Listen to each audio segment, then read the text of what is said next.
Sir ఈరోజు కూటమి సర్కార్ అధికారంలో ఉంది కాబట్టి కొమ్మినేని శ్రీనివాస్ గారిని అరెస్ట్ చేశారు. రేపు మరికొంతమంది అరెస్ట్ చేసే ఛాన్స్ ఉంది.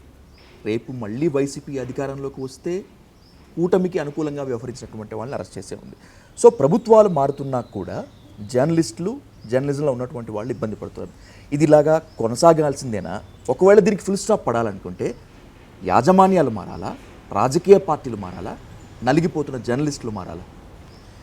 రేపు మేము వస్తాం, వచ్చి మీ సంగతి చెప్తాం, మిమ్మల్ని జైల్లో వేస్తామని వాళ్ళు కూడా మాట్లాడకూడదు.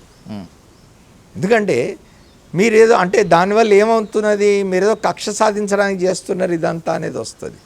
సహజమే, బాధ ఉంటుంది ఇవాళ జరుగుతున్న వాటికి. ఇవాళ నిజానికి కొమ్మినేని శ్రీనివాసరావుది ఒక గొప్ప ఉదాహరణగా నిలుస్తుంది.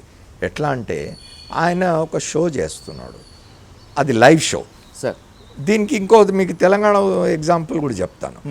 కొన్ని మాసాల క్రితం తెలంగాణలో ముఖ్యమంత్రి రేవంత్ రెడ్డిని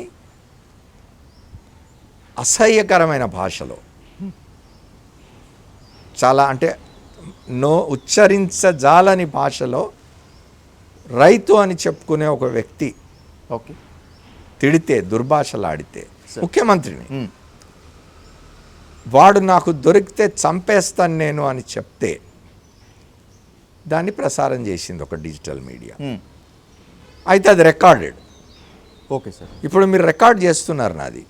నేను నా అభ్యంతరకరమైన భాష వాడితే నేను రేపొద్దున ఇదేమైనా నాకు చట్టపరమైన సమస్యలు తీసుకొస్తుందని మీరు అనుకుంటే మీరు ఎడిట్ చేసి తీసేస్తారు. Exactly sir. అట్లా తీయకుండా దాన్ని యాజ్ ఇట్ ఈస్గా ప్రసారం చేసినారు.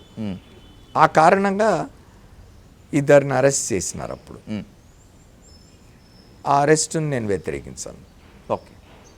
ఎందుకంటే నీకు అవకాశం ఉన్నది, అట్లాంటి భాష వాడుతున్నప్పుడు నీ ఏదేమైంది, నీ డెసిషన్ మేకింగ్ ఏమైంది, నువ్వు ఆలోచించాలి కదా.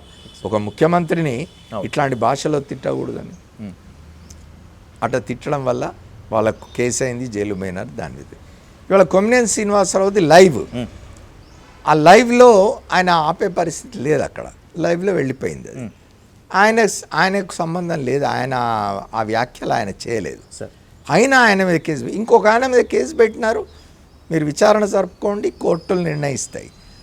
కొమ్మినేని మీద కేసు పెట్టడం అనేది రాజకీయ ప్రేరేపితం అనేది మేము నాలాంటి వాళ్ళం భావిస్తున్నాం.